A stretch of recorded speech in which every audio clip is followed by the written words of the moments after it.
44 বিঘা? হ্যাঁ হ্যাঁ, 44 বিঘা বাণিজ্যিক ঘাস। তার 15 থেকে 20 দিন পর কিন্তু এটা আমি কেটে খাওয়াবো। এটা ছিল এখন একটা ঘাস, তাই না? জি। এই যে একটা ঘাস, এখান থেকে কাটিং দেওয়ার পরে 3টা বের হয়েছে। দ্বিতীয় কাটা জি, কত জি। ঘাস হয়, হ্যাঁ দুই হাত দিয়ে দেড় পাইতে কষ্ট ভাই, হ্যাঁ ধরতেই যে দেখেন দুই হাত দিয়ে প্রচুর পরিমাণ রস বিদ্যমান এটার ভিতরে। আমেরিকান গুয়াতেমালা ঘাসটি হচ্ছে এখন সুপার ফুড হিসেবে কেননা কিন্তু আদৌ কোনো দানা বা বীজ নেই। আচ্ছা। আপনি যদি দেখে থাকেন যে এখানে দেখেন এই ঘাসের কোনো দানা বা বীজ পাবেন না।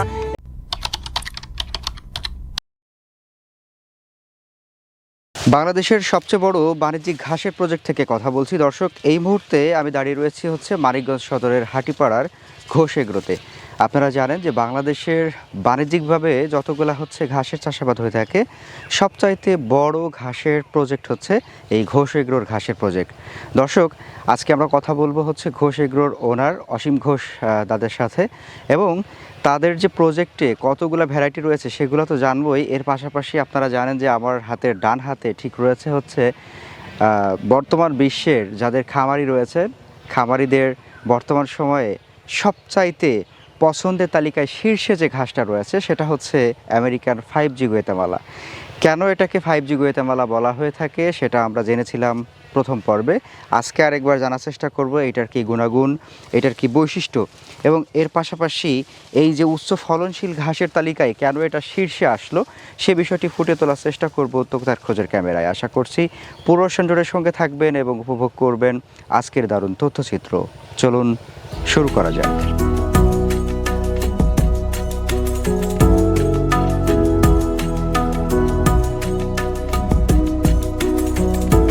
দাদা কেমন আছেন? এই তো দাদা ভাই ভালো আছি, আপনি ভালো আছেন? জি আমি ভালো আছি। আপনার ঘোষ এগ্রোতে এসে আমার মধ্যে আরও ভালো লাগা কাজ করছে, জি। কারণ এত সুন্দর সুস্থ সবল সতেজ ঘাস দেখে জি সত্যি যারা কৃষিপ্রেমী তাদের ভালো লাগবেই স্বাভাবিক।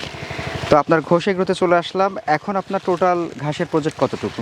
এখন হচ্ছে সোহান ভাই আমাদের ঘোষ এগ্রোতে কিন্তু আমরা 44 বিঘা ঘাস নিয়ে মোটামুটি বলা যায় যে বড় পরিসরে শুরু করেছি। 44 বিঘা? হ্যাঁ হ্যাঁ, 44 বিঘা বাণিজ্যিক ঘাস। এত বড় বাণিজ্যিক ঘাসের কোনো প্রজেক্ট কি বাংলাদেশে আছে? হ্যাঁ, আমার জানা মতে বাংলাদেশে এত বড় বাণিজ্যিক ঘাস কেউ করছে কিনা বা করে কিনা আমার চোখে পড়ে না, আমার জানা নেই। হ্যাঁ, বড় খামারের ক্ষেত্রে হতে পারে এরকম একটা ব্যাপার যে বড় খামার আছে, গরুর খামার, তারা হয়তো নিজেদের প্রয়োজনে করতে পারে, সেটা আলাদা ব্যাপার। সেটা আলাদা ব্যাপার। কিন্তু বাণিজ্যিকভাবে ঘাস চাষ করছে 44 বিঘা। দর্শক, আপনাদের কারো জানা থাকলে একটু মন্তব্য লিখে যান, হতে পারে আমাদের ভুল, সংশোধন করে নিব। তবে এখন পর্যন্ত আমাদের কাছে এটাই হচ্ছে বড় বাণিজ্য। জি জি জি, তাই না? আচ্ছা, তো আপনার কয়টা জাত আছে ঘাসের টোটাল? সোহান ভাই আমাদের হচ্ছে টোটাল 7টি জাতের ঘাস নিয়ে আমরা কাজ করি। সেই ঘাসগুলো যদি আপনাকে বলি, প্রথমত হচ্ছে আমরা এই যে দাঁড়িয়ে আছি আমেরিকান গুয়েতেমালা হাইব্রিড ঘাস। এটা আচ্ছা, কেউ বলে আমেরিকান 5G গুয়েতেমালা ঘাস, যাই হোক একই। তারপরে হচ্ছে আপনার যারা হাইব্রিড ঘাস আছে আমাদের ঘোষ এগ্রোতে, ইন্দোনেশিয়ান স্মার্ট নেপিয়ারের ঘাস আছে, থাই পাকসং আছে। তারপরে হচ্ছে পানির যে দুইটা ঘাস আপনি জেনে থাকবেন, অজানা হাইব্রিড এবং হোয়াইট জার্মান ঘাস। বর্ষাকালীন সময় সাপোর্ট দেওয়ার জন্য সেই পানির ঘাসগুলো কিন্তু আমাদের ঘোষ এগ্রোতে আছে। তার মানে আপনি শুকনা জমি, তারপর পানির জমি, উভয় ক্ষেত্রে যে ঘাসগুলো বেশি হচ্ছে ফলনশীল, জি, সব জাতগুলো নিয়ে আমরা কাজ করি। আচ্ছা আচ্ছা। তো আপনার এইটা বোধহয় কি গুয়েতেমালার নতুন? সোহান ভাই আমি গুয়েতেমালা এটা নতুন রোপণ করেছি। এটার বয়সও অল্প, ঘাসগুলো কচি। দেখা গেছে এই ঘাসগুলো কিন্তু মোটামুটি আর 15 থেকে 20 দিন পরে কিন্তু কেটে খাওয়ানোর উপযোগী হয়ে যাবে। কেমন বয়স হলো এটার হচ্ছে 2 মাস প্লাস হয়ে গেছে অলরেডি। এই ঘাসগুলো 2 মাস প্লাস হয়ে গেছে, আর 15 থেকে 20 দিন পর কিন্তু এটা আমি কেটে খাওয়াতে পারবো। এখন কেটে খাওয়ানোর প্রসঙ্গ যখন আসলো, কেটে খাওয়ানোর পরে পরবর্তীতে নাকি অনেকে বলে জার্মিনেশন আসে না, সেটার ব্যাপারে এটা অনেকেই মানে ভুলভাল মানে বলে যে, বা সন্দেহ করে যে গুয়েতেমালা ঘাস একবার কাটলে নাকি দ্বিতীয়বার ওই ছোপের থেকে নাকি ঘাস হয় না। তো দর্শক, আপনারা যদি দেখে থাকেন এইখান থেকে কিন্তু আমরা এই যে গুয়েতেমালা ঘাস কেটে কিন্তু কাটিং বিক্রি করছে, এই দেখেন এইখান থেকে কিন্তু হয়ে গেছে।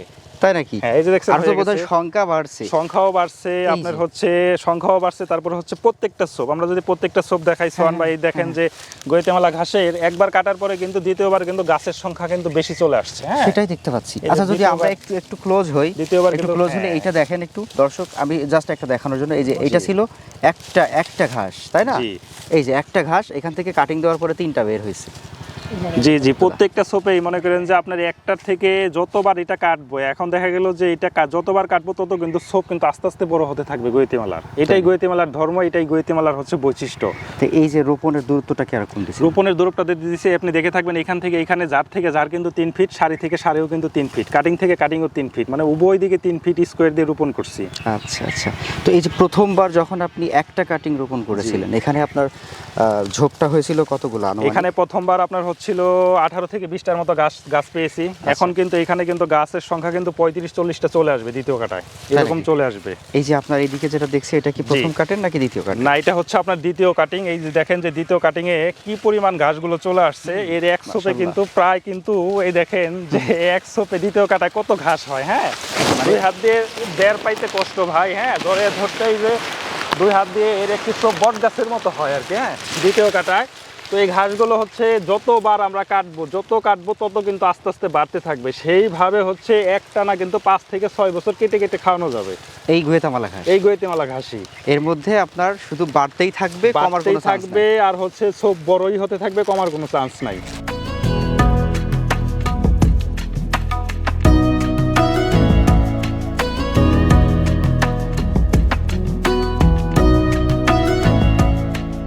দাদা, এটা একটু বৈশিষ্ট্য আমাদেরকে বলেন। এটার বৈশিষ্ট্য হচ্ছে ভাই, এই ঘাসটি হচ্ছে প্রচুর পরিমাণ নরম। যদি আমি দেখানোর চেষ্টা করি কি পরিমাণ নরম, তাহলে এই যে দেখে থাকেন যে এই ঘাসটি হচ্ছে হাত দিয়ে মুসার দেওয়ার সাথে সাথে কিন্তু চাষ করে কিন্তু এই ঘাসগুলো, এই যে দেখেন, তো এই ঘাসগুলো হচ্ছে প্রচুর পরিমাণ রসালো। আমি কিন্তু হাত দিয়ে ভাঙার সময় আমার হাত কিন্তু এই দেখেন ভিজে একদম গেছে, রসে ভিজে গেছে। তো এই দেখেন এই ঘাসগুলো প্রচুর পরিমাণ নরম। কি জন্য বলি যে এই ঘাসগুলো পছন্দের তালিকায় শীর্ষে, কারণ হচ্ছে চওড়া না, পাতাটা প্রচুর পরিমাণ চওড়া। এই যে দেখছেন প্রচুর পরিমাণ কিন্তু পাতাটা চওড়া। হ্যাঁ, আমরা যদি 4 আঙ্গুল ওভার হয়ে যাবে, আমরা যদি হ্যাঁ ওভার হয়ে যায়। এই দেখেন এত নরম এই ঘাসগুলো, যে কেন বললাম, এই দেখেন খাওয়া যায় সহজেই, প্রচুর পরিমাণ রস বিদ্যমান এটার ভিতরে। এটা হচ্ছে আমেরিকান গৈতিমালা ঘাসটি হচ্ছে এখন সুপার ফুড হিসেবে খ্যাত, কেননা এই ঘাসটির ভিতরে যেরকম হচ্ছে আপনার ক্যালসিয়াম পাইতেছি আমরা, সেই রকম কিন্তু আমরা প্রোটিনের পরিমাণও পাইতেছি। এই দেখেন কত নরম, বাহ, মানে বাদির চেয়েও নরম। বাদি আর কি নরম, এর চেয়ে তো ভাই নরম। এই দেখেন, হ্যাঁ, মানে চাপ দিলেই একদম ভেঙে যায়, মানে দাঁত দিয়ে টাচ করলেই এই যে খাইতে পারতেছি। আচ্ছা, আর এইটাতে তো প্রচুর পরিমাণে প্রোটিনের ব্যাপারটাও রয়েছে না? প্রোটিন প্রচুর পরিমাণ, আর যেহেতু ক্যালসিয়াম 25% আছে, সেই হিসাবে আমেরিকান গৈতিমালা ঘাসটি কিন্তু এখন হচ্ছে সুপার ফুড হিসেবে খ্যাত। সুপার ফুড, মানে গবাদি পশুর জন্য আমরা বলতে পারি যে গবাদি পশুর যত প্রকারের পুষ্টি উপাদান দরকার তা হচ্ছে এই একমাত্র গৈতিমালা ঘাসের ভিতরে শুধুমাত্র বিদ্যমান। আচ্ছা আচ্ছা। আর বাংলাদেশে আপনি জেনে অবাক হবেন যে ইউরোপ আমেরিকার গরুতে যে ঘাসগুলি আগে খাইতো, আমাদের বাংলাদেশের গবাদি পশু কিন্তু সেই ঘাসগুলো এখন খাচ্ছে। আচ্ছা আচ্ছা, তার মানে এখন হচ্ছে আমরা পুষ্টিটাও বেশি পাচ্ছি, আর গবাদি পশু দ্রুত বৃদ্ধি হওয়া, গরুর দুধ বেড়ে যাওয়া। এই ঘাসটি হচ্ছে একই সাথে অনেকগুলো কাজ করে। যেমন আপনার হচ্ছে মোটা তাজা সেক্টরে যদি বলি, এই ঘাসগুলো খাওয়ালে পরে হচ্ছে মোটা তাজা সেক্টরে মাংস দ্রুত বৃদ্ধি পায়। আর যদি আপনি ডেয়ারি সেক্টরের কথা বলেন, সেই হিসাবে এই ঘাসগুলো খাওয়ানোর পরে কিন্তু আমরা পরীক্ষিতভাবে যেটা পেয়েছি যে দুধের পরিমাণও কিন্তু অটোমেটিক্যালি বেড়ে চলে আসে। কেউ কেউ বলে থাকে গোয়েতামালার নাকি বীজও বপন করা যায়, সেই বিষয়ে কি বলবেন? এটা জেনে অবাক হবেন অবশ্যই যে আমাকে এবং আপনাকে বিক্রি করে কিন্তু মানুষ খাচ্ছে। আমি অনলাইনে ঢুকে দেখতে পারি যে আমার আর আপনার ভিডিও চলতেছে, ওই ভিডিওতে বিজ্ঞাপনে বলতেছে যে গৈতিমালা ঘাসের নাকি বীজ হয়, দানা হয়। আসলে এই আমেরিকান গৈতিমালা ঘাসের কিন্তু আদৌ কোনো দানা বা বীজ নেই। আপনি যদি দেখে থাকেন যে এইখানে দেখেন, এই ঘাসের কোনো দানা বা বীজ পাবেন না। এটা হচ্ছে ভাই পুরো একটা প্রতারক চক্র। ও, মানে এত বড় একটি ঘাস হয়ে গেছে, এরপরও এখানে আমরা ফুল পাচ্ছি না। যেহেতু ফুল নাই, তাহলে বীজ কোত্থেকে আসবে? এরা হচ্ছে প্রতারণা করে মানুষের সাথে, আর এই দোষটা আমাদের উপরে চলে আসে। কারণ হচ্ছে এই ভিডিওটা মনে করেন যে যখন ইউটিউবে বা বিভিন্ন ফেসবুক পেজ আপলোড হবে, তখন কিন্তু আমাদের অরিজিনাল নাম্বারটা কেটে দিয়ে প্রতারক চক্র কিন্তু তাদের নাম্বার বসিয়ে কিন্তু এটা বীজের বিজ্ঞাপন চালায়।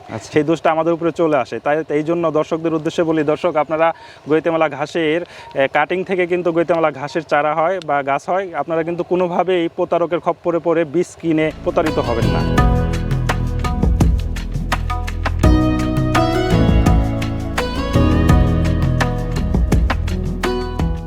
এই গোয়েতামালা ঘাসটা আসলে আপনি কতটুকু লাভজনক হচ্ছে? এই গৈতিমালা ঘাসটি হচ্ছে ব্যাপক লাভজনক ঘাস। কেননা আপনি বর্তমান বাজার যদি চিন্তা করেন যে ফিডের দাম, পুরা ভুসি যে দাম বাড়ছে ভাই, আগের তুলনায় কিন্তু 3 গুণ দাম বেড়ে গেছে। এখন আপনি দেখে থাকবেন যে ঘাস না করে উচ্চ ফলনশীল ঘাস না করে শুধুমাত্র ফিড তোড়া ভুসি দিয়ে বা হচ্ছে সাইলেজ দিয়ে গরু পালন করতে গিয়ে কিন্তু অনেকেই কিন্তু খামার ছেড়ে কিন্তু বাইক পালাইছে। তার কারণ হচ্ছে তার হচ্ছে আয়ের চাইতে কিন্তু ব্যয়টা বেশি হয়ে গেছে, সে কিন্তু খামারে টিকে থাকতে পারে নাই। প্রথমত আমার সাজেশন থাকবে যে সমস্ত ভাইরা খামারে হচ্ছে লসের কারণে খামার ছেড়ে দিচ্ছেন তাদেরকে বলি তারা যদি আবার নতুন করে শুরু করেন তাহলে এই যে দেখে থাকেন যে এই আমেরিকান 60 কেজি গুয়েতেমালা ঘাসটা এই ঘাসটি দিয়ে যদি কেউ খামার শুরু করে আমি গ্যারান্টি দিতে পারি যে একই সাথে যেহেতু এই ঘাসটি পুষ্টি এবং প্রোটিনের পরিমাণে ঘাটতি পূরণ করে দিতেছে, দ্বিতীয়ত হচ্ছে খামারের কাঁচা ঘাসের যে চাহিদাটা সেটাও কিন্তু একই সাথে আমার ফিল আপ হয়ে যাবে। মানে আপনার পুষ্টি তো পাচ্ছেনই, আবার খাবারের পরিমাণটাও বাড়ছে। খাবারের পরিমাণটাও বাড়ছে। তো কেউ যদি এই ঘাসটি করতে চায় আমি এটা বলতে পারি যে সে খামারে লস খাবে না।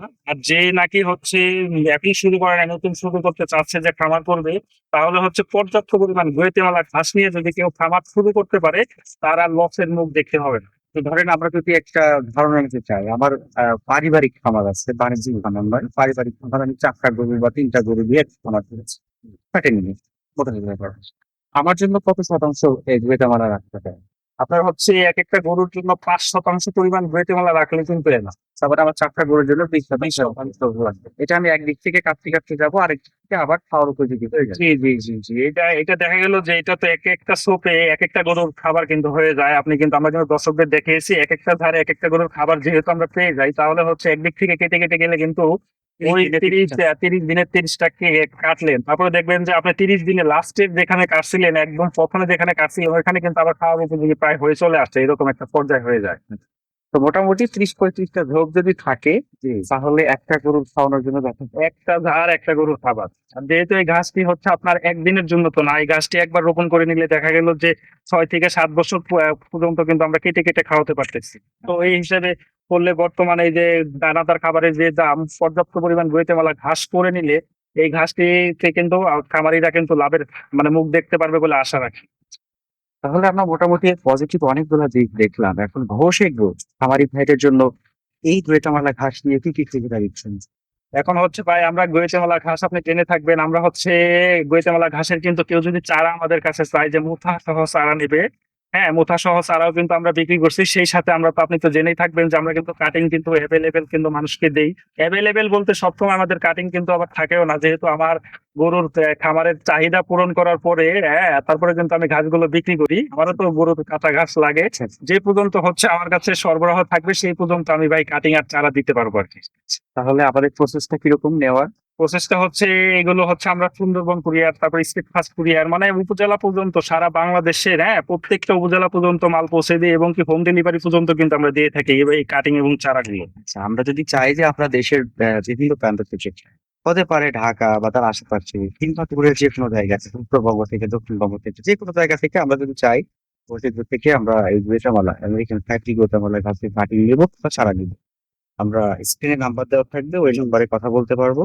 এবং দর্শকদের একটা কথা বলবো, দর্শক আপনারা যখন স্ক্রিনে দেখানো নাম্বারে কথা বলবেন তখন আপনি মিলিয়ে নিবেন যে ঘোষ এগ্রোর এই নাম্বারটির সাথে মিল আছে কিনা, কারণ অনেক সময় এটা নকল হয়, অন্য নাম্বার চলে আসে। তো দাদা একটু নাম্বারটা বলে দিবেন। যে আমাদের হচ্ছে অফিসিয়াল নাম্বার আপনি জেনে থাকবেন যে 0188637252।